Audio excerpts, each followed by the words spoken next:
Hello students. तो आज के लेक्चर में देखते हैं बेहतर नया टॉपिक का नाम है बाउंसिंग ऑफ बॉल। मतलब हम देखना चाहते हैं कि अगर एक बॉल किसी भी फ्लोर पर लगातार बाउंस होती है तो वो जो कहानी होगी उसमें जो रिबाउंड्स होते होंगे वो किस तरीके से होते होंगे। तो देखिए, लेट्स सपोज कि हमने ये डायग्राम देख लिया। यहां पर मैंने माना कि किसी h हाइट से मैं किसी बॉल को ड्रॉप करता हूं मतलब बॉल को रिलीज किया है तो उसकी इनिशियल स्पीड हो गई बेटा 0। अब बॉल नीचे आ रही है, ठीक है, बॉल नीचे आई, नीचे आने के बाद ये v स्पीड से यहाँ पे आ गई होगी, जस्ट दीवार से या फिर जस्ट ग्राउंड से पहले। अब जैसे ही ग्राउंड से पहले आई, अब ग्राउंड से इसका कोलिजन हुआ। कोलिजन के बाद ये जो पहली बार उठी, मैंने बोल दिया कि ये जो कोलिजन हुआ वो हो गया फर्स्ट टाइम, या इसे बोलेंगे फर्स्ट रिबाउंड। फर्स्ट रिबाउंड के बाद इसकी वेलोसिटी थोड़ी लॉस हो गई होगी, तो जो ऊपर उठेगा वो कुछ कम वेलोसिटी से उठा, तो मैंने लेट सपोज नाम दे दिया v1। ये v1 से ऊपर गया। अब अगर स्पीड थोड़ी कम हुई है तो जाहिर सी बात है कि हाइट इनिशियल से थोड़ी कम रहेगी। तो मैंने मान लिया कि v1 हाइट के जाने के बाद ये कहीं हाइट यहां तक गया, ठीक है बेटा। यहां तक जाने के बाद हम जानते हैं काइनेमेटिक्स में कि मैक्सिमम हाइट के बाद वापस पार्टिकल नीचे आना शुरू करता है। तो ये गया और इस तरीके से आना शुरू किया। ये ऐसे मतलब ये है कि ये इसी पे जा रहा है, पर वो शो करने के लिए हम बगल में बनाते हैं। इसका मतलब ये नहीं कि यूं घूम के आया है, इसका मतलब ये कि इसी लाइन पे गया और इसी लाइन पे आ गया, लेकिन उसको समझाने के लिए हम साइड में बनाते हैं। तो ये वापस नीचे आया तो हम ये बात जानते हैं काइनेमेटिक्स में कि जितनी स्पीड से गया उतनी ही स्पीड से लौट के आ गया, तो वापस ग्राउंड पर लौट के आ गया। अब अगेन ग्राउंड से इसका कोलिजन होगा, अगेन ये रिबाउंड होगा और वो हो गया रिबाउंड नंबर 2। अब रिबाउंड नंबर 2 हुआ तो फिर से ऊपर जाएगा, फिर से ऊपर गया तो स्पीड थोड़ी कम हुई, तो जाहिर सी बात है फिर थोड़ी हाइट कम हुई, फिर नीचे आएगा, जितनी स्पीड से गया उतनी स्पीड से जाएगा, फिर B2 से आया, फिर ग्राउंड से टप्पा खाएगा, तो वो जो रिबाउंड हो गया वो गया रिबाउंड नंबर 3 के बाद फिर उठेगा और अपनी वेलोसिटी को लगातार कम करता रहेगा। हर रिबाउंड के बाद वेलोसिटी कम होगी तो हम कह सकते हैं कि जो ट्रेवल्ड हाइट होगी वो भी लगातार कम होती जाएगी। तो ये ऐसे कोलिजन करता रहेगा और एट लास्ट कुछ इनफाइनाइट कोलिजन्स के बाद हम कह सकते हैं कि फाइनली ये रेस्ट पे आ जाएगा। कितने नंबर ऑफ कोलिजन होंगे वो हम नहीं बता सकते, तो हमने मान लिया कि इनफाइनाइट नंबर ऑफ कोलिजन्स के बाद जो ये पार्टिकल है ये रेस्ट पे आ जाएगा, ये ग्राउंड पर ही रह जाएगा।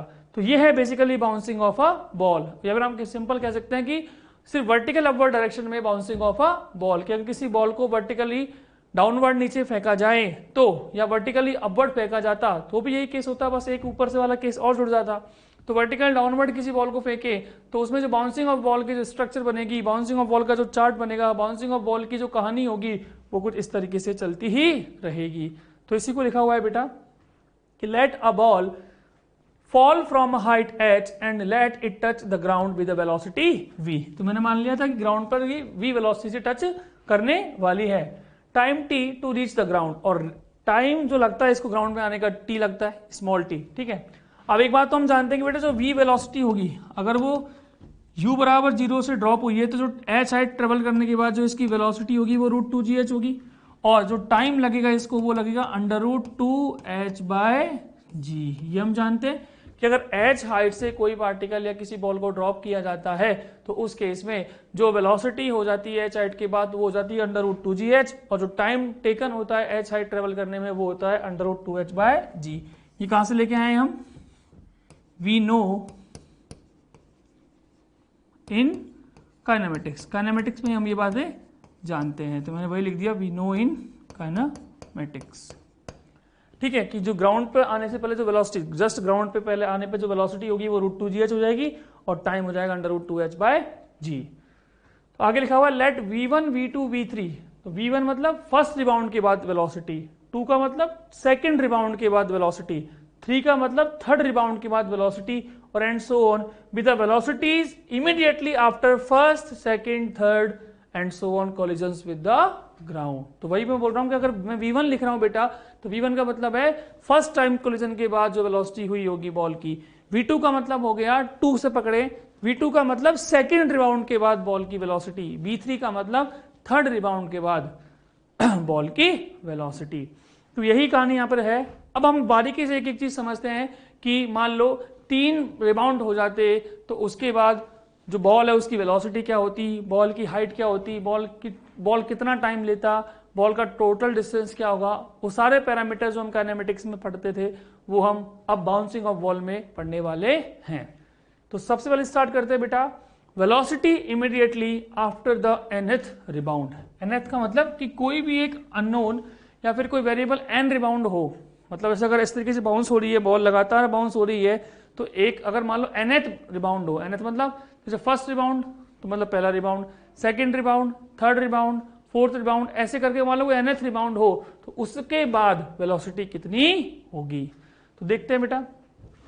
तो हम ये बात जानते हैं कि कहानी कैसे है। कहानी अगेन समझ लेते हैं कि कहानी क्या चलती है इसके अंदर, कि h हाइट से किसी बॉल को ड्रॉप कर दिया, तो हम जानते हैं यहां से ड्रॉप कर दिया तो u बराबर 0। ड्रॉप करने के बाद ये ग्राउंड से टकराएगी, ग्राउंड से कोलिजन नंबर 1 हो गया, इसे मैंने बोल दिया फर्स्ट रिबाउंड।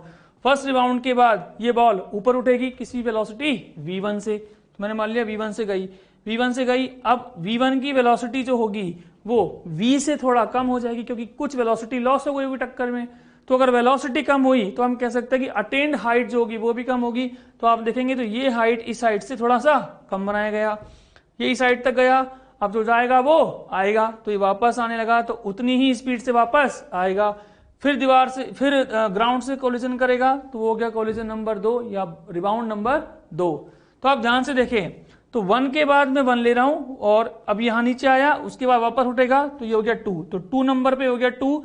उसके बाद फिर जाएगा, फिर नीचे आएगा, जितने से गया उतने से आएगा, तो v2 स्पीड से गया, v2 स्पीड से वापस आ गया, फिर से वापस कोलिजन करेगा, मान लो कोलिजन नंबर 3, तो 3 नंबर कोलिजन होता, तो इस तरीके से लगातार कोलिजन चल रहा होता। मैंने मान लिया कि ऐसे अगर ये कोलिजन चल रहा होता, तो इसी अगर मान लो कोई nth कोलिजन होता, nth कोलिजन होता मतलब nth रिबाउंड होता, तो उस nth रिबाउंड के बाद ये फिर उठता, और मेरे से बोला गया कि जस्ट उठते ही जो ये वेलोसिटी होती n रिबाउंड के बाद, मैंने मान लिया कि n रिबाउंड यहां है, ठीक है, तो इस n रिबाउंड के बाद तुरंत बाद जो ये वेलोसिटी आती बेटा, ये जस्ट रिबाउंड होने के बाद जो ये वेलोसिटी आती, लेट सपोज इसे vn नाम दे दूं, तो बताइए vn क्या होगा। जैसे ही टप्पा खाएगा nth नंबर का रिबाउंड लेगा, उस रिबाउंड के तुरंत बाद इसकी वेलोसिटी क्या होगी वो हमें निकालना है। तो हम जानते हैं कि जो ये वेलोसिटी ग्राउंड पे आई होगी बेटा, वो तो क्या होगी √2gh, तो वो हमें पता है। अब हमने एक केस पढ़ा था बेटा कोलिजन के अंदर, याद करो कि जब हैवी मास से कोई कोलिजन होता है, तो हमने वहां पे पढ़ा था कि मान लो किसी भी एक तरीके से फ्लोर से या किसी दीवार से जब कोलिजन होता है किसी बॉल का, मान लो बॉल u स्पीड से आती है, तो टकरा के e इंटू यू से लौट जाती है। Let's suppose coefficient of restitution है वो कितना है बेटा, e है, टक्कर खाने के बाद e इंटू यू स्पीड से लौट जाती है।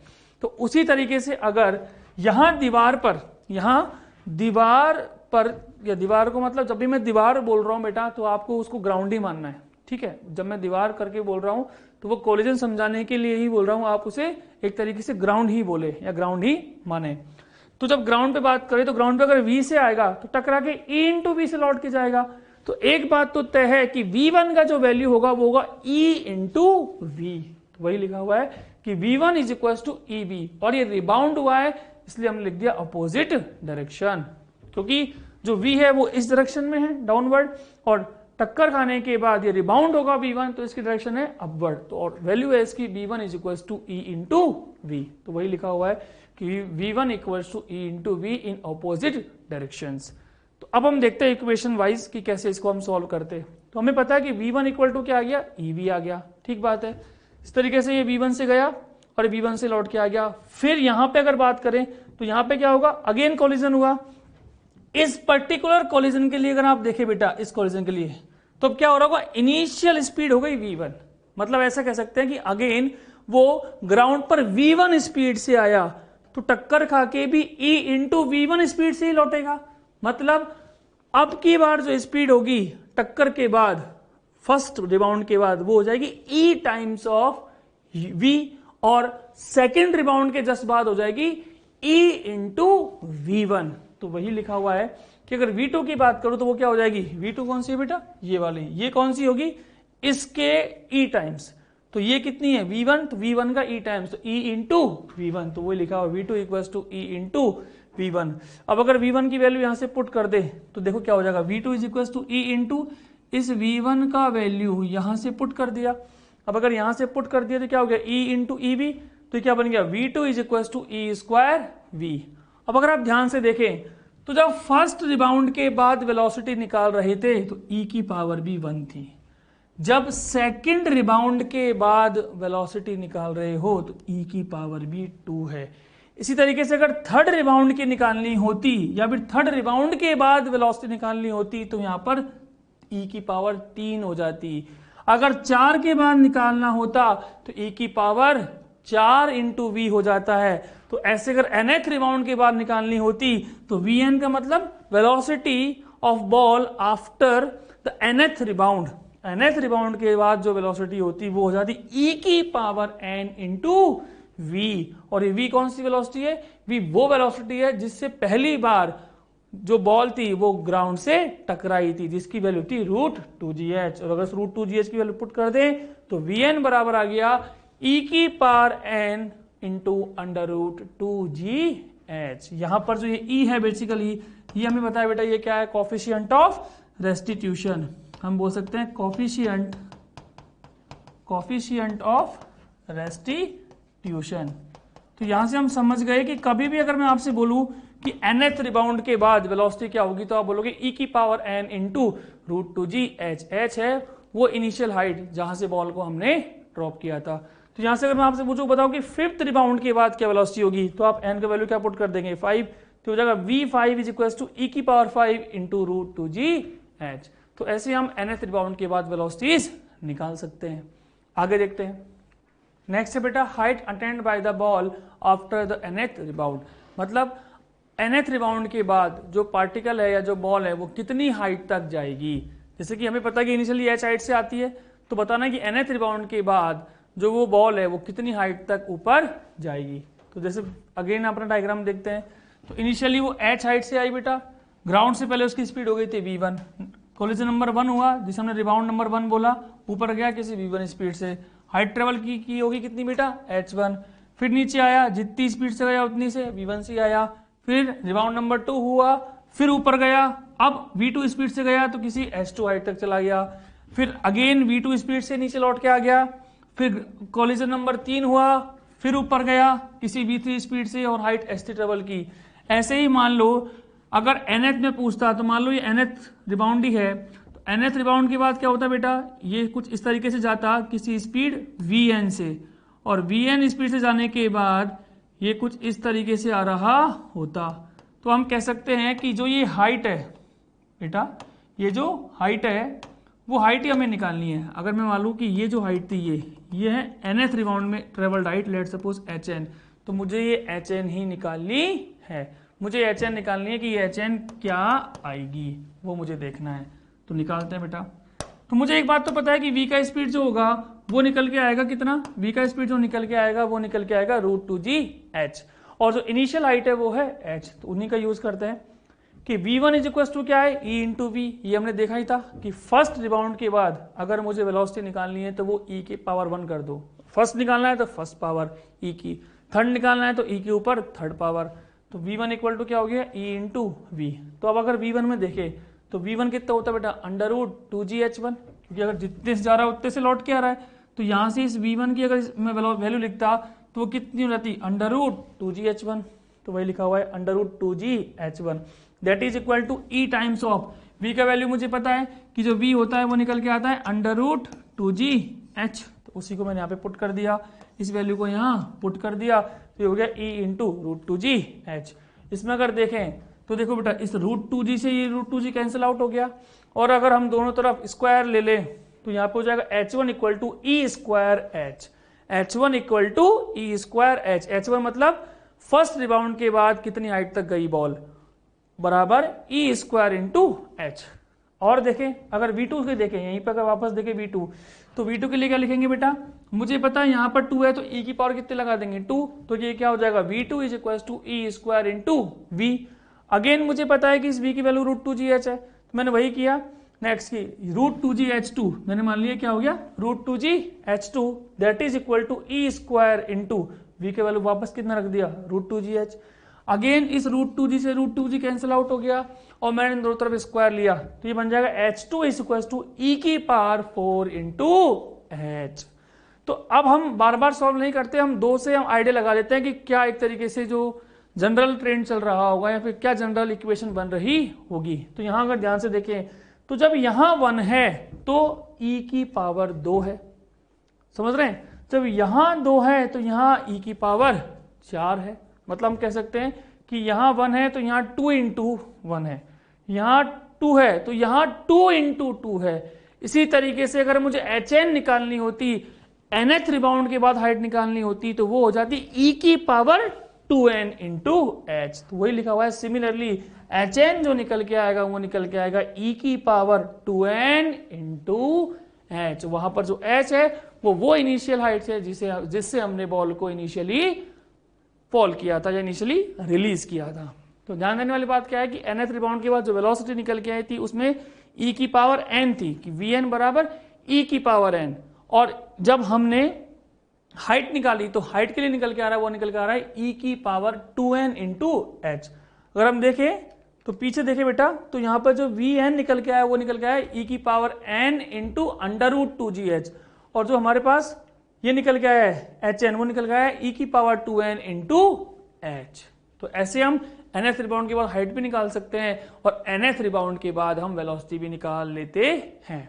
नेक्स्ट है बेटा time taken in nth rebound, कि अब nth रिबाउंड में कितना टाइम लिया गया होगा। जैसे यहाँ पे देखे तो जब ये पहली बार नीचे आया तो मान लो लेट्स सपोज इसने कितना टाइम लिया बेटा, ये t टाइम लिया।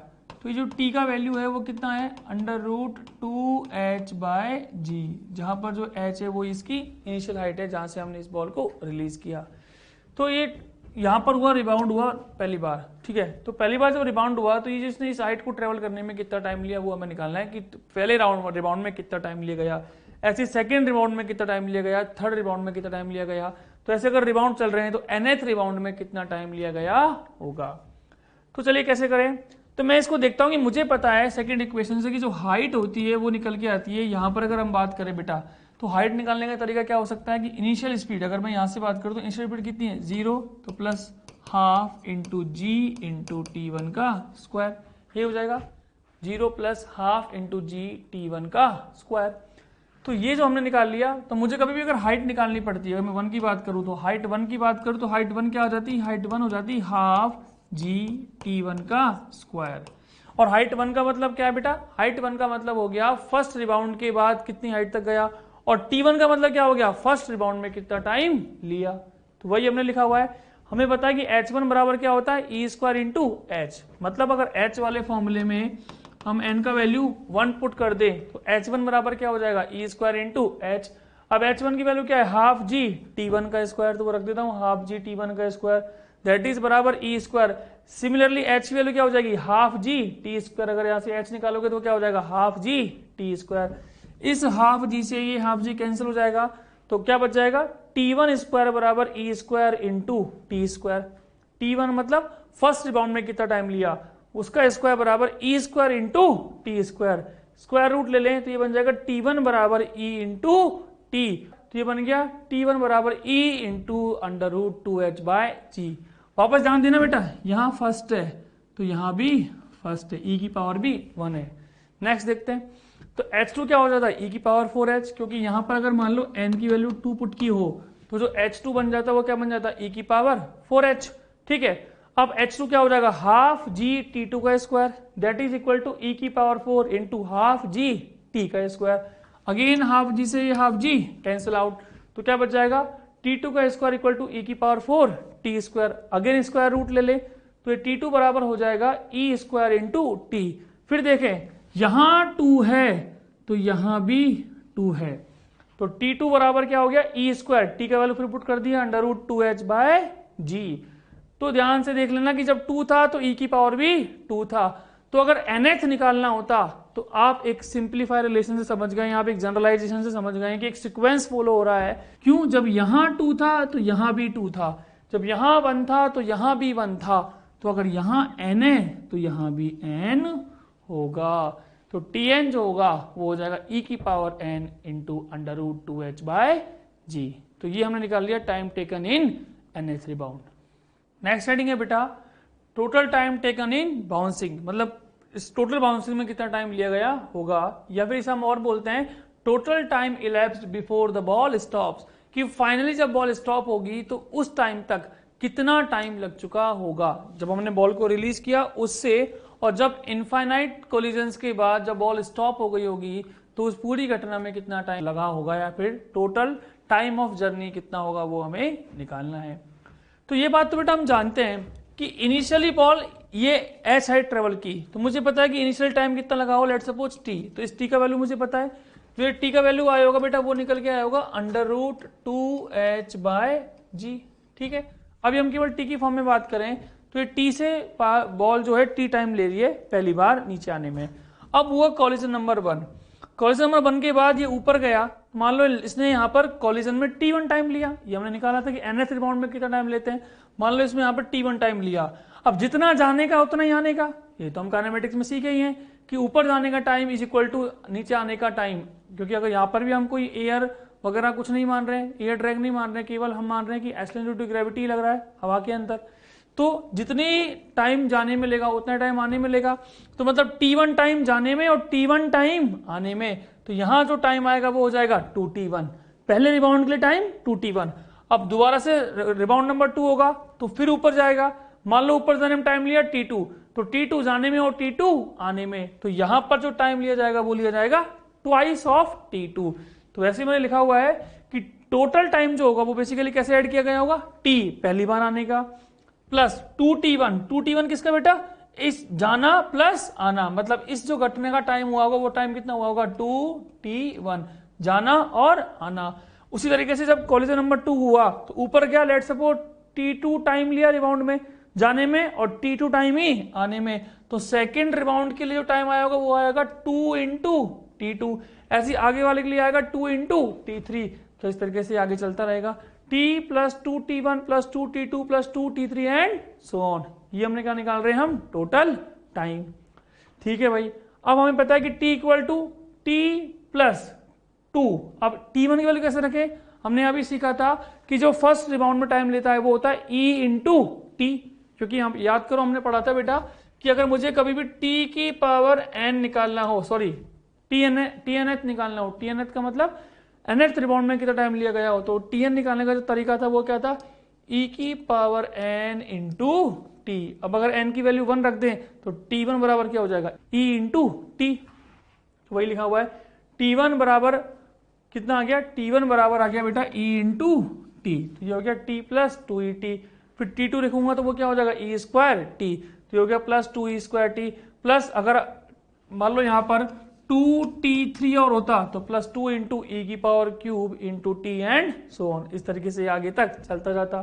ठीक है, फिर क्या किया मैंने यहाँ से t प्लस इस पूरी टर्म्स में से 2t कॉमन ले लिया, तो अगर 2t कॉमन ले लूंगा सब में से, 2t बाहर आ जाएगा, यहाँ क्या बचेगा e प्लस यहाँ बच जाएगा e स्क्वायर प्लस यहाँ बच जाएगा e क्यूब, अगर यहाँ आगे चलते रहे तो e की पावर 4 एंड सो ऑन, ऐसे ही इनफाइनाइट टर्म्स तक चलता रहेगा।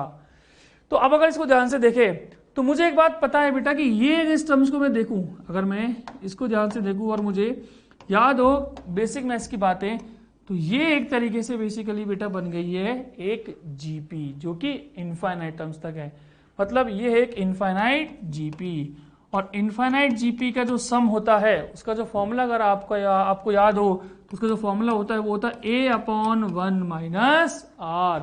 इनफाइनाइट जीपी का जो एडिशन होता है उसका फॉर्मूला होता है a/1 माइनस आर। वहां पर जो a होती है वो होती है फर्स्ट टर्म और r होता है दोनों के बीच का कॉमन रेशो। तो अगर यहाँ पे सॉल्व करें तो इसके लिए हम कह सकते हैं कि हेयर जो a होगा वो तो क्या है बेटा फर्स्ट टर्म कितना है e, और जो r निकल के आता है जिसे हमने बोला था कॉमन रेशो वो क्या निकल के आता है अगली term upon the first term. तो अगली टर्म क्या है ई स्क्वायर और फर्स्ट टर्म क्या है ई, इसको काटोगे तो r की वैल्यू क्या आ गई ई। मतलब अगर मुझे फॉर्मूला लगाना है तो उसमें a का वैल्यू भी e है और r का वैल्यू भी e है, तो a/1 माइनस r में a का वैल्यू पुट कर दिया e/1 माइनस r का वैल्यू भी पुट कर दिया e। तो जो फॉर्मूला बन गया इनफाइनाइट जीपी के एडिशन का वो हो गया e/1 माइनस e। तो यहाँ पर रख दिया इसका, इस पूरे की वैल्यू क्या रख दी बेटा e/1 माइनस e। ये तो एज इट इज लिखा हुआ है t plus 2t into e/1 minus e। ठीक है, अब यहां से क्या किया हमने, मान लो यहां से t को कॉमन ले लें, वही किया इसने, यहां से t को कॉमन लिया। इसको सिंप्लीफाई करके आपको दिखाऊं तो क्या किया गया बेटा इसके बाद सिंपली यहां से t कॉमन ले लिया, ठीक है। टी कॉमन लेने के बाद क्या किया, यहाँ पर हमने एलसीएम ले लिया 1 माइनस ई को। 1 माइनस ई को अगर एलसीएम ले लेंगे तो ऊपर क्या बच जाएगा 1 माइनस ई प्लस 2e, ये बच जाएगा। इसको जब सॉल्व करेंगे तो क्या बच जाएगा टी ये रहा, और इसको सॉल्व करेंगे क्या हो जाएगा 1 प्लस ई, तो t into 1 plus e upon 1 minus e. भाई यहाँ से एलसीएम लेंगे तो ये टर्म बन जाएगी, और इसके बाद सॉल्व करने बन जाएगा t into 1 plus e upon 1 minus e. अब अगर टी का वैल्यू पुट कर दें, टी का वैल्यू कितना था अंडर रूट 2h बाई जी, वो पुट कर दें तो ये हो जाएगा under root 2h by g into 1 plus e upon 1 minus e. इसका मतलब जो टोटल टाइम होता है या फिर टोटल टाइम ऑफ जर्नी होता है, इसे हम बोल सकते हैं टोटल टाइम। जो ये टोटल टाइम निकल के आया वो कितना निकल के आता है under root 2h by g into 1 plus e upon 1 minus e. तो ये हो गया उस पूरी जर्नी में कितना टाइम लगा, मतलब जो हमने रिलीज किया उस टाइम से जब ये बॉल स्टॉप हो जाएगी लगातार ग्राउंड से कोलिजन के बाद, तो बताना है कि वो टोटल टाइम जो होता वो आता under root 2h by g into 1 plus e upon 1 minus e. आगे देखते हैं। नेक्स्ट है बेटा कि distance covered by the ball before it stops. अब हम चाहते हैं कि लगातार बॉल नीचे आ रही है, फिर रिबाउंड होती है, फिर नीचे आती है, फिर रिबाउंड होती है, फिर नीचे जाती है, इस तरीके से लास्ट में स्टॉप हो जाएगी। तो इस पूरी घटना में कितनी डिस्टेंस ट्रेवल की, मतलब डिस्टेंस कितनी चली बॉल, ठीक है, तो वो डिस्टेंस हमें निकालनी है। तो मुझे एक बात पता है कि बेटा एन डिस्टेंस तो हो गई पहली बार उसे नीचे आने में, ठीक है, और 2h1 कैसे, h1 जाने में और h1 ही आने में। मतलब कैसे, अगर हम देखें यहाँ पे ध्यान से, तो अगर डिस्टेंस की बात करें तो h तो बेटा ये रही पहली बार आने में, ठीक है। अब पहली बार जब रिबाउंड होगी तो मान लो h1 हाइट तक गई, तो h1 जाना और h1 ही आना डिस्टेंस है, तो हम ऐड करेंगे। तो ये h1 जाना और ये h1 आना, मतलब पहले रिबाउंड की अगर डिस्टेंस देखें तो 2h1 हो गई फर्स्ट रिबाउंड के बाद। सेकंड रिबाउंड तक देखें तो सेकंड रिबाउंड में भी h2 अगर हाइट तक जाता है तो h2 जाना और h2 आना।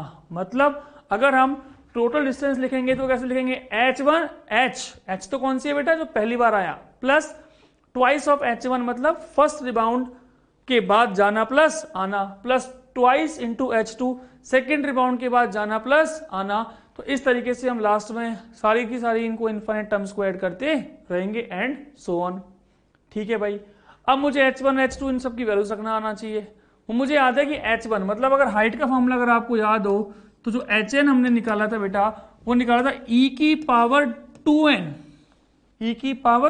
2n into h। अब अगर यहाँ पे n की वैल्यूज को लगातार रखते रहे तो ये क्या हो जाएगा h प्लस 2 इंटू h1 की वैल्यू क्या रखते हैं बेटा, अगर n की वैल्यू 1 पुट कर दे तो हो जाएगा h1 बराबर e की पावर 2 इंटू h। तो इसको यहाँ पे पुट कर दिया h1 को e स्क्वायर इंटू h, क्योंकि ये क्या हो गया e square h। Similarly h2 रखते हैं तो यहाँ पे 2 है तो n के साथ 2 तो ऑलरेडी होता है और n की वैल्यू भी 2 हो गई तो ये 4 हो जाएगा e की पावर 4h। ऐसे आगे होता है e की power 6h and so on, लगातार चलता रहता। फिर क्या किया h plus 2 square h common ले लिया, इन पूरी टर्म्स में से जो ये आगे तक टर्म्स होती है इन सब में 2 स्क्वायर h कॉमन ले लिया, तो हम बोल सकते हैं क्या बचेगा 1 प्लस ई स्क्वायर प्लस ई की पावर 4 प्लस ई की power 6 and so on. Again अगर इसको देखें बेटा तो ये हमारे पास हो गई एक इनफाइनाइट जीपी। अगेन जो ये टर्म है ये है इनफाइनाइट जीपी, और इनफाइनाइट जीपी का मैंने अभी अभी आपको फॉर्मूला बताया वो निकल के आया a अपॉन 1 माइनस आर। और यहाँ पर अगर आप देखेंगे तो जो a का वैल्यू है वो है बेटा 1, मतलब ये हो जाएगा 1 अपॉन 1 माइनस आर का वैल्यू क्या है ई स्क्वायर, तो ये हो जाएगा 1 अपॉन 1 माइनस ई स्क्वायर। तो रख देते हैं h plus 2 square h into 1 upon 1 minus e square, ये रखा 1 अपॉन 1 माइनस ई स्क्वायर, इसको यहाँ पे पुट कर दिया, ठीक है। अब इसको सॉल्व करते हैं, यहाँ से h कॉमन ले लें, यहाँ से h कॉमन लें, क्या बचेगा 1 प्लस 2 ई square upon 1 minus e square, h common ले लिया 1 प्लस 2 ई square upon 1 minus e square. मतलब जो टोटल डिस्टेंस कवर्ड होगी इस पूरी घटना में जब बॉल को पहली बार हमने रिलीज किया वहां से और बॉल जब फाइनली स्टॉप हो जाएगी, इस पूरी घटना में कितनी डिस्टेंस ट्रेवल होगी अगर वो पूछी गई हो तो वो निकल के आएगी h into 1 plus e square upon 1 minus e square, 1 plus e square upon 1 minus e square. तो ये आगे टोटल डिस्टेंस। आगे देखते हैं। नेक्स्ट है बेटा कि मान लो कभी मुझे एवरेज स्पीड निकालनी हो, ठीक है। एवरेज स्पीड का फॉर्मूला हमें पता है बेटा काइनेमेटिक्स से, वो है total distance upon total time. तो वही रखा हमने कि एवरेज का फॉर्मूला क्या है, total distance upon total time. पीछे से हम डिस्टेंस लेके आए थे अभी, तो डिस्टेंस ये रही h into 1 plus e square upon 1 minus e square upon total time. Total time भी हमने निकाल लिया था, अगर आप पीछे पन्ने पलटेंगे तो वो निकल के आया था √2h/g into 1 plus e upon 1 minus e. इसको आप थोड़ा सॉल्व कर लेते हैं। तो अगर यहाँ से सॉल्व करें बेटा इसको, तो देखिए इस h से तो ये एक h कैंसिल आउट हो जाएगा, तो ऊपर तो हो जाएगा √2gh। √2gh क्यों, क्योंकि ये h है, इससे एक रूट का एक ही h कटेगा, तो एक रूट बच जाएगा ऊपर, ठीक है। नीचे क्या बच जाएगा, √2। यहाँ से अगर देखें बेटा तो 1 माइनस ई ऊपर चल जाएगा, ठीक है। तो ये हो जाएगा 1 plus e square into 1 minus e upon नीचे क्या बचेगा बेटा, 1 minus e square into 1 plus e, ये टर्म बचेगी, ठीक है। इसको अगर आप देखेंगे इस टर्म को ऊपर फेंक दें तो ये ऊपर चल जाएगी और ये टर्म इससे मल्टीप्लाई हो जाएगी, तो ये ऐसे बनेगा। इसको आप सिंप्लीफाई कर लेते हैं। इसको अगर आप सिंप्लीफाई करोगे तो देखिए सिंपल सी कहानी क्या होने वाला है कि ये तो हो जाएगा √gh/2, ये तो एक साथ हो गया। यहाँ पर अगर देखें तो ये एक तरीके से a square minus b square हो गया, यहाँ पर a square minus b square हो गया, तो a प्लस बी और a माइनस बी, तो एक टर्म इससे ऊपर कट जाएगी, तो ऊपर क्या बच जाएगा 1 प्लस ई स्क्वायर। भाई इसको मैं पूरा दिखाऊं तो 1 plus e square into 1 minus ई, और नीचे हो जाएगा 1 माइनस ई स्क्वायर को अगर हमने ओपन कर दे पूरा, इसको अगर ओपन करे बेटा पूरा, तो ये ओपन करने पे क्या बनेगा 1 प्लस ई 1 माइनस ई, और यहाँ पे क्या हुआ ये 1 प्लस ई ऑलरेडी है। अब अगर हम कैंसिल आउट कर रहे हैं इन्हें, तो देखिए इन्हें हम कैंसिल आउट कर दें तो ये हो गया, इस 1 माइनस ई से ये 1 माइनस ई कैंसिल आउट हो जाएगा, तो ऊपर बचेगा 1 प्लस ई स्क्वायर और नीचे बचेगा 1 प्लस ई का होल स्क्वायर, तो वही है एवरेज वेलोसिटी √gh/2।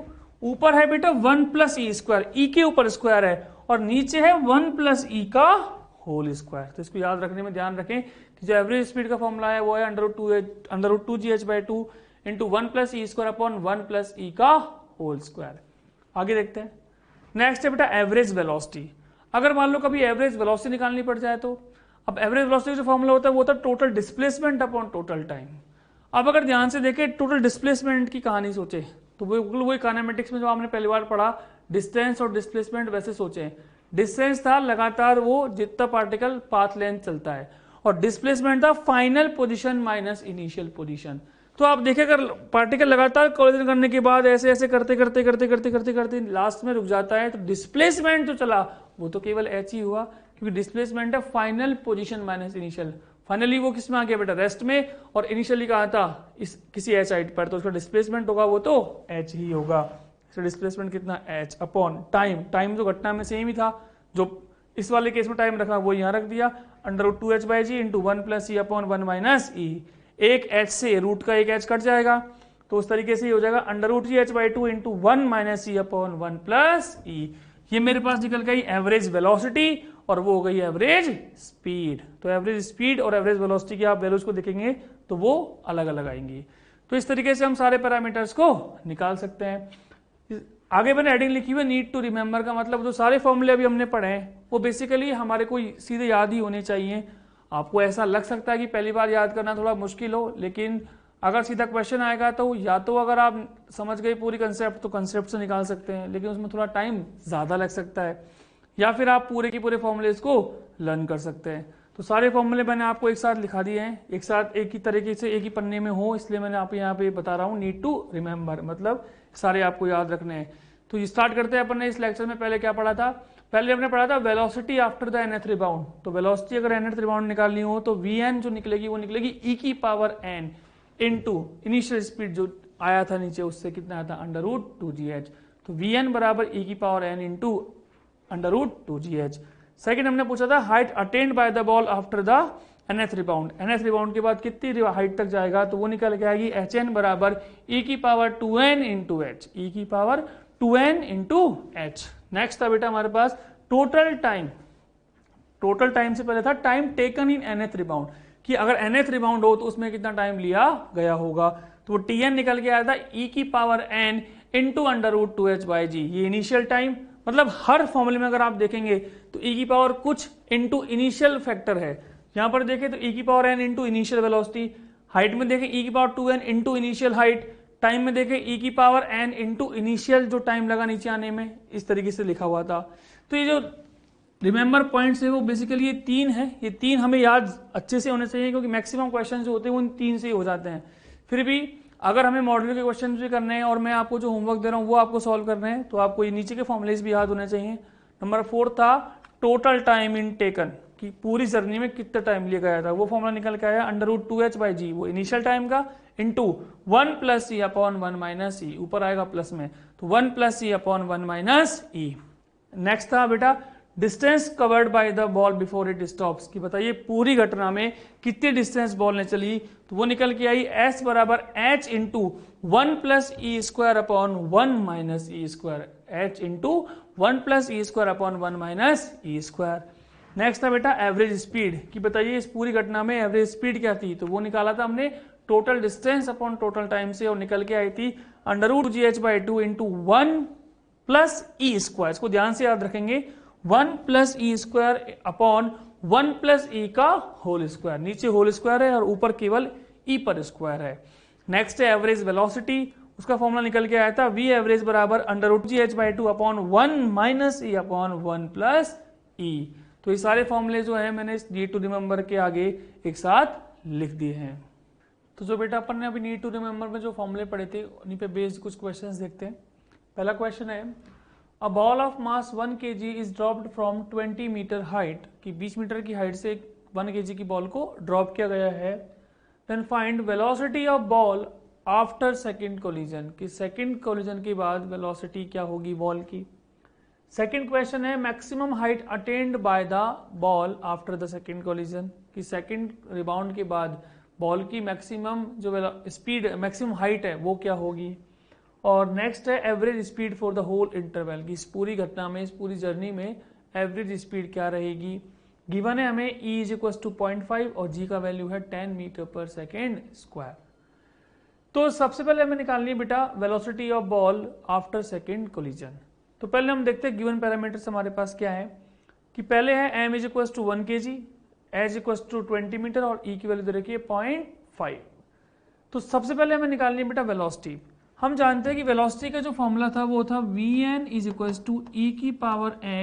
× 2gh, और ये 2gh थी ये वो इनिशियल स्पीड थी जिससे बॉल पहली बार ग्राउंड से टकराती है। तो ये फॉर्मूला जो बन के आता है वो आता है Vn बराबर e⁻n × √2gh। यहाँ पर जो ये n था बेसिकली हेयर जो n है वो क्या हो जाएगा 2 हो जाएगा। तो इस केस के लिए अगर बात करें तो n का वैल्यू 2 पुट कर देंगे, तो वेलोसिटी क्या बन जाएगी बेटा, अगर n का वैल्यू 2 पुट कर दूं तो v2 = e² × √2gh। तो वही लिखा हुआ है v2 = e² × u मतलब √2gh। u मतलब यहाँ पर वही स्पीड है जिससे पार्टिकल या बॉल पहली बार ग्राउंड से टकराई है। ठीक है, इसको हम चाहे तो अपने समझने के लिए इसे v बना लेते हैं कि ये क्या है, बेसिकली v है, इसे हम समझने के लिए v बना लेते हैं। तो v2 बराबर e² × v का वैल्यू क्या है √2g × 20। इस वैल्यू को सॉल्व करें तो हो जाएगा बेटा 20 × 20 का रूट लोगे तो 20 हो जाएगा, 20 से ये इसका स्क्वायर को लोगे तो 1/4, 4 से कट जाएगा 25 टाइम्स, तो आंसर आएगा 5 मीटर/सेकेंड। तो सेकेंड रिबाउंड के बाद जो वेलोसिटी होगी बॉल की वो हो जाएगी 5 मीटर/सेकेंड। सेकेंड क्वेश्चन है maximum height attend by the ball after second collision, कि सेकंड कोलिजन के बाद कितनी हाइट होगी। अब अगर हाइट की बात करें तो बेटा हाइट का फॉर्मूला भी अभी हम पढ़ के आए थे कि hn = होता है e⁻2n × h। बस यहाँ पे ध्यान रखना है कि यहाँ पर होता है e⁻2n × h। यहाँ पर भी केस n का वैल्यू 2 का है, अगर n का वैल्यू 2 पुट कर देंगे तो क्या हो जाएगा h2 बराबर e⁻2 × 2 4, e⁻4 × h, तो वही कर दिया e⁻4 × h। अब e का वैल्यू है बेटा 0.5 मतलब 1/2, 1/2 का पावर हो गया 4 इंटू h हो गया 20, तो 1/2 की पावर 4 करोगे तो ये हो जाएगा 16, तो 20/16। इसको 4 से अगर कट कर ले तो 4 5 जा 20 एंड 4 4 जा 16, तो आंसर आएगा 5/4 मीटर। मतलब सेकंड कोलिजन के बाद जो मैक्सिमम हाइट आएगी वो आएगी 5/4 मीटर। थर्ड देखते हैं बेटा, थर्ड है average speed for whole interval, किस पूरी घटना में एवरेज स्पीड क्या रहेगी। तो उसके लिए हमें एवरेज स्पीड का फॉर्मूला पता होना चाहिए, वो हमें पता है होता है total distance upon total time, और उस फॉर्मूले को निकाल के लाए तो निकल के आया था √2gh/2 into 1 plus e square upon 1 plus ई का होल स्क्वायर।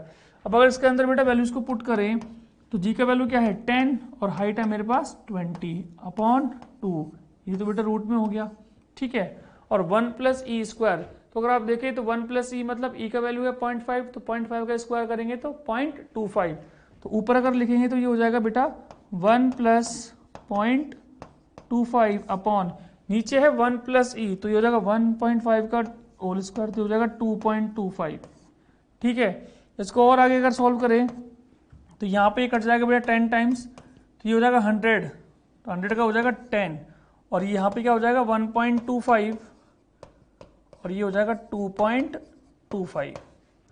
देखिए मैंने क्या किया बेटा, मैंने सिंपल पहले वैल्यूज को पुट किया और फिर 2 से 20 को काट दिया 10 टाइम्स, तो 10 इंटू 10 का रूट लेंगे तो 10 आ जाएगा, तो वो मैंने लिख दिया 10। फिर ऊपर है फॉर्मूले में 1 प्लस ई स्क्वायर, तो ई स्क्वायर अगर प्लस में है 1 के साथ तो पहले ई स्क्वायर निकाल लेते हैं, वो आएगा 0.25, तो 0.25 प्लस 1 तो ये हो जाएगा 1.25, वो मैंने लिख दिया। फिर क्या है कि 1 प्लस ई, नीचे पहले प्लस हो रहा है उसके बाद स्क्वायर रूट हो रहा है, तो 1 प्लस ई तो ये हो गया 1.5, उसका स्क्वायर करेंगे तो 2.25, तो वो लिख दिया मैंने 2.25, इनको ऐड करेंगे तो हो जाएगा 1.25 अपॉन 2.25। इनको अगर कैंसिल आउट करें बेटा तो इस पॉइंट से ये पॉइंट खत्म हो जाएगा भाई, इस पॉइंट से ये जो पॉइंट है इस पॉइंट से ये पॉइंट खत्म, और इस पूरे को अगर 25 से कट करें तो 25 जो हो जाता है 5 और 25 जा 9 225, तो सॉल्व करने पे बन गया 50/9, तो वही यहाँ तो लिखा हुआ है 50/9। तो इस तरीके से इस पूरी घटना में जो एवरेज स्पीड निकल के आएगी वो आएगी 50/9 मीटर पर सेकेंड। आगे देखते हैं, नेक्स्ट क्वेश्चन है बेटा, a ball is dropped from a height of 10 metre, कि 10 मीटर की हाइट से किसी बॉल को ड्रॉप किया गया, if 40% of its energy is lost in collision with the earth, कि अर्थ से कोलिजन करने पर 40% एनर्जी खर्च हो गई, then after collision the ball will rebound to a height of, तो बताइए कि कोलिजन के बाद कितनी हाइट तक ये जो बॉल है वो राइज करेगी। तो देखते हैं बेटा, तो इनिशियल एनर्जी निकाल सकते हैं हम, अगर हम हाइट दे रखी है तो हमने क्या निकाला इनिशियल एनर्जी, जैसे हमने mgh मान लिया, वो निकल के आएगी mg इंटू एच की वैल्यू कितनी है 10, तो ये निकल के आ गया 10 mg, ठीक है। उसके बाद अगर 40% लॉस हो गई, तो 40% लॉस हो गई तो हम बोल सकते हैं कि रिमेनिंग एनर्जी कितनी बची 60% ऑफ इनिशियल, अगर 40% एनर्जी लॉस हो गई है इसका मतलब बची कितनी है 60%, तो 60% ऑफ mg10 यही बची है, और इसी एनर्जी के साथ अब पार्टिकल ऊपर जाएगा। ऐसे मान के चलिए कि पार्टिकल नीचे आ रहा है h हाइट के बाद, ठीक है, ये h हाइट है, इस h हाइट में पार्टिकल नीचे आ रहा है, यहाँ कुछ वो एनर्जी को लॉस करता है। अब अगर यहाँ से उठ के वो किसी h डैश हाइट तक जाता है, तो जब यहाँ से ये h डैश हाइट पे जाएगा, इस हाइट तक जाने की कोशिश करेगा, तो जितनी एनर्जी यहाँ पे होगी उसी एनर्जी के साथ तो जाएगा, तो 60% ऑफ एनर्जी के साथ जाएगा, और वो किसके बराबर हो जाएगी नई पोटेंशियल एनर्जी जो स्टोर होगी फाइनल जाके उसके बराबर हो जाएगा। तो वही लिखा हुआ है कि 60% ऑफ mg, तो 60/100 इंटू mg इंटू 10, ये हो गया इनिशियल एनर्जी, इनिशियल एनर्जी का 60%, वही किसके बराबर हो जाए मैक्सिमम जो ऊपर जाएगा टॉप पर हाइट पर, तो वहां पर पोटेंशियल एनर्जी हो जाएगी mg इंटू एच डैश, क्योंकि मैंने इसको एच डैश मान लिया था, हो गया mg इंटू एच डैश, इस mg से ये mg कैंसिल आउट, और सॉल्व करें 2 0 से 2 0 कैंसिल आउट, तो एच डैश इक्वल्स टू आ गया 6 मीटर, मतलब जो नई हाइट ट्रेवल करेगा वो आएगी 6 मीटर। तो सिंपल एनर्जी से इस सवाल को हम कर सकते हैं, बस इसमें हमें ये पता होना चाहिए कि 40% एनर्जी लॉस हुई, इसका मतलब 60% एनर्जी ही बची होगी। आगे देखते हैं, नेक्स्ट क्वेश्चन है बेटा, ये अच्छा क्वेश्चन है क्योंकि जब एग्जाम अगर इजी होता है तो उसमें जो क्वेश्चंस होते हैं बेसिकली वो बेटा फॉर्मूला बेस्ड होते हैं, तो वो हमें जल्दी करना आना चाहिए। तो उसी जैसा एक सवाल है ये कि a 2 kg ball falls from a height of 49 centimetre and rebounds up to a height of 25 centimetre, कि 49 सेंटीमीटर से किसी बॉल को फेंका और कोलिजन के बाद वो 25 सेंटीमीटर रिबाउंड करती है, तो the coefficient of restitution is, तो बताइए उस घटना में रेस्टिट्यूशन का कोफिशिएंट क्या था।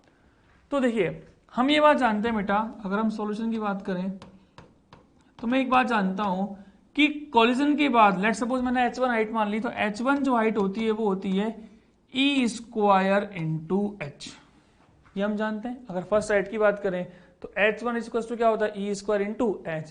यहाँ पर ये h1 क्या है, टक्कर के बाद की हाइट, और h क्या है, इनिशियल हाइट।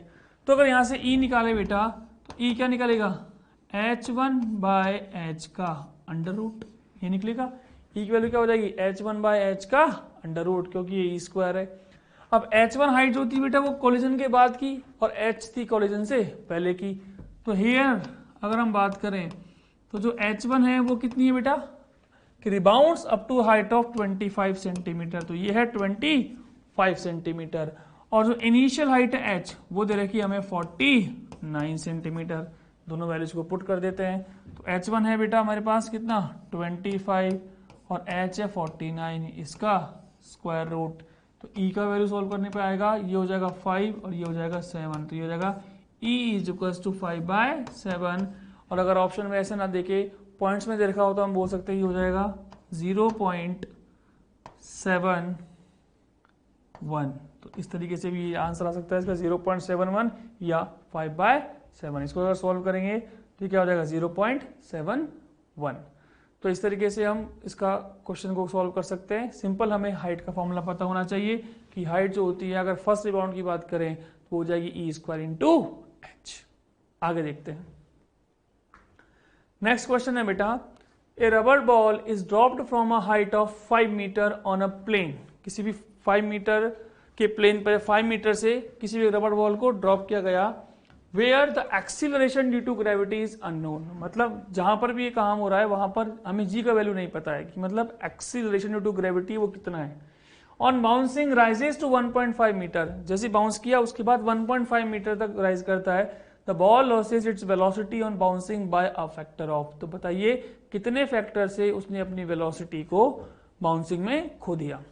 मतलब ये सिंपल सी कहानी कहना चाह रहा है कि मान लो कहीं पर भी ये एक्सपेरिमेंट हो रहा है वहां हमें जी का वैल्यू नहीं पता हो, तो मान लो अगर पार्टिकल 10 मीटर पर सेकंड की वेलोसिटी से नीचे आता है, ठीक है, और टक्कर के बाद उसकी लेट सपोज 4 मीटर पर सेकंड स्पीड रहती है, तो हम बोल सकते हैं कितना हिस्सा वो खो दिया है। तो हम बोल सकते हैं कि 6 मीटर पर सेकंड उसने अपनी स्पीड खो दी है। तो 6 अपॉन इनिशियल कितना था 10, तो 6/10 मतलब 0.6 टाइम्स, या फिर हम बोल सकते हैं 6/10 जो फ्रैक्शन है, 6/10 जो फैक्टर है उतने से उसकी स्पीड कम हो गई है। तो ऐसे हमें इस सवाल को सोचना है। देखिए सबसे पहले इस लाइन का मतलब समझें कि acceleration of gravity is not shown का मतलब है कि वहां नहीं पता है, तो कोई दिक्कत नहीं है। वो एक्सपेरिमेंट में बाउंसिंग के बाद भी जी का फैक्टर आ रहा होगा, बाउंसिंग से पहले जी का फैक्टर आ रहा होगा, तो दोनों में सेम ही रहा होगा। तो अननोन है तो कोई दिक्कत नहीं है, दोनों में ही अननोन है। तो हमें बेसिकली इसको कोलिजन से सोचना है। तो मुझे एक बात पता है कि मुझे हाइट पता है बेटा, तो अगेन अगर मैं वही फॉर्मूला सोचूं सॉल्यूशन में कि हाइट टक्कर के बाद फर्स्ट रिबाउंड के बाद जो होती है वो होती है E square of initial height, ठीक है। अब अगर इस सवाल की बात करें तो यहां पर h1 जो है टक्कर के बाद की जो हाइट है, रिबाउंड के बाद की जो हाइट है वो दे रखी है 1.8 मीटर, और जो रिबाउंड से पहले की हाइट है इनिशियल हाइट बेटा वो दे रखी है 5 मीटर, ठीक है। तो क्या यहां से हम ई निकाल सकते हैं? आप बोलोगे सर बिल्कुल निकाल सकते हैं, तो ई निकाल लेते हैं। तो ई निकल के आ जाएगा बेटा कितना, h1/h का अंडर रूट, ठीक है। वैल्यूज को पुट कर देते हैं। h1 का वैल्यू कितना है बेटा 1.8 अपॉन h का वैल्यू है 5, इसका रूट। अगर ध्यान से देखें तो अगर इस पॉइंट को हटाऊं तो नीचे एक जीरो आ जाएगी, ठीक है। अगर नीचे एक जीरो आ गई, इसको सॉल्व कर लेते हैं आगे, तो यह आ जाएगा 9/25, और 9/25 का अगर आप स्क्वायर रूट लोगे तो हो जाएगा 3/5। मतलब जो e की वैल्यू निकल के आई वो निकल के आ गई 3/5, ठीक है। ये वो फैक्टर आ गया, एक्चुअली ये वो कोफिशिएंट ऑफ रेस्टिट्यूशन आ गया जो इस कोलिजन में यूज हो रहा है, कि जब ये ग्राउंड से कोलिजन कर रहा है तो 3/5 जो है उसका कोफिशिएंट ऑफ रेस्टिट्यूशन है, ठीक है भाई। अब मुझे एक बात पता है कि बेटा अगर ग्राउंड से कोई बॉल ऐसे टकराती है किसी v स्पीड से, तो टक्कर के बाद जो ये ऊपर जाती है ये e × v से ही जाती है। तो मैं बोल सकता हूं कि ये एक बेसिकली मेरे लिए v1 है, कि v1 कितने निकल के आती है e इंटू वी, और v1 क्या है टक्कर के बाद की वेलोसिटी। तो मैं लिख सकता हूं कि वेलोसिटी आफ्टर रिबाउंड, और रिबाउंड के बाद की वेलोसिटी को मैं v1 बोल रहा हूं तो वो आएगी e टाइम्स ऑफ v। ठीक है, तो यहां से हम बोल सकते हैं कि ये क्या आ गई e टाइम्स ऑफ v। अब अगर मुझे बेटा लॉस निकालना है कि लॉस, फ्रैक्शनल लॉस, क्या निकालना है फ्रैक्शनल लॉस निकालना है कि इसमें फ्रैक्शनल लॉस कितना हुआ, तो वो सिंपल क्या हो जाएगा फ्रैक्शनल लॉस, वो हो जाएगा इनिशियल वैल्यू कितनी थी v माइनस फाइनल वैल्यू मतलब रिबाउंड के बाद की वैल्यू, वो है v1 अपॉन इनिशियल वैल्यू। याद करो बेटा फ्रैक्शनल फॉर्मूला क्या होता है, इनिशियल अगर लॉस है तो वो initial minus final upon initial, तो वही हमने किया। इनको अगर इंडिविजुअल ले जाऊं तो हो जाएगा 1 माइनस v1 बाय v। ठीक है, तो 1 माइनस, अब v1 बाई v की वैल्यू कैसे निकालें, यहां मुझे पता है v1 is equal to ev, तो यहां से अगर अपन देखें, अगर अपन यहां से देखें बेटा इस वाले फॉर्मूले से, तो इससे जो v1 बाई v निकल के आएगा वो क्या निकल के आएगा e, तो बस वहीं से हम वैल्यू पुट कर देते हैं, यहाँ पर इस वैल्यू को यहाँ पुट कर देंगे तो ये निकल के आएगा 1 माइनस ई, और अगर आप देखेंगे 1 माइनस ई का वैल्यू कितना है मेरे पास 3/5, तो सॉल्व करेंगे तो ये आ जाएगा 2/5। मतलब ये वो फैक्टर है जिससे जो बॉल है उसकी वेलोसिटी इस कोलिजन में कम हो गई है, इस कोलिजन में लॉस हो गई है। तो इस प्रकार से कोलिजन के हम सवालों को कर सकते हैं। इसके अंदर जो हमने हेडिंग्स पढ़ी वो है बाउंसिंग ऑफ बॉल, और बाउंसिंग ऑफ बॉल के अंदर ही हमने सबसे पहले पढ़ा कि अगर बाउंसिंग की घटना चल रही हो तो उसमें velocities, height, time, total time, distance, average velocity, average speed किस तरीके से निकालते हैं। कुछ फॉर्मूले थे जो आपको लर्न होने चाहिए, जो मैंने नीड टू रिमेंबर के अंतर्गत या नीड टू रिमेंबर के इनसाइड सारे एक साथ लिख दिए हैं, और कुछ क्वेश्चन है जिनको आप अगर वीडियो को रोक रोक के खुद सॉल्व करोगे तो आप बेहतर कर पाओगे। आपको जो होमवर्क मिलेगा उस होमवर्क को आप करेंगे तो भी आपसे सवाल होने लग जाएंगे, तो आपको धीरे धीरे इस चैप्टर में कॉन्फिडेंस आना शुरू होगा। तो बेटा इस तरीके से हमने इस लेक्चर में पढ़ा था कि बाउंसिंग ऑफ बॉल, कि अगर बॉल को किसी भी एच हाइट से हम ड्रॉप करते हैं तो बॉल में जो बाउंसिंग्स होती है उनके बाद किसी nth रिबाउंड के बाद उसकी वेलोसिटी क्या होगी, उसका डिस्प्लेसमेंट क्या होगा, वो nth बाउंड में कितना टाइम लेगा, टोटल डिस्टेंस कितने ट्रेवल होगी, एवरेज वेलोसिटी क्या होगी, एवरेज स्पीड क्या होगी। उस पे बेसिस हमने कुछ क्वेश्चंस भी करे थे। इसके अलावा हमने लॉस इन काइनेटिक एनर्जी के क्वेश्चंस, अगर दीवार से कोई बाउंस होती है तो किस तरीके से क्वेश्चन को सॉल्व करेंगे, वो सब सीखा था। तो उसी के बेसिस पे आज का होमवर्क हमारे लिए ये रहा। यहाँ पर बेटा एक टर्म लिखी हुई है मैंने, मिसलेनियस क्वेश्चंस। मिसलेनियस का मतलब होता है मिक्स्ड क्वेश्चंस, मतलब ये जो क्वेश्चंस होते हैं ये थोड़े से कंपैरेटिवली टफ होते हैं और इनमें जो कंसेप्ट होता है वो मिक्स टाइप का होता है, तो इन क्वेश्चंस को बोलते हैं हम मिक्स क्वेश्चन। तो सबसे पहले आप ऊपर का जो होमवर्क दे रखा है बेटा इसे ट्राई कीजिएगा, और देन आफ्टर ये चैप्टर कंप्लीट हो चुका है इसलिए हम लास्ट में ट्राई करेंगे कुछ मिसलेनियस क्वेश्चंस।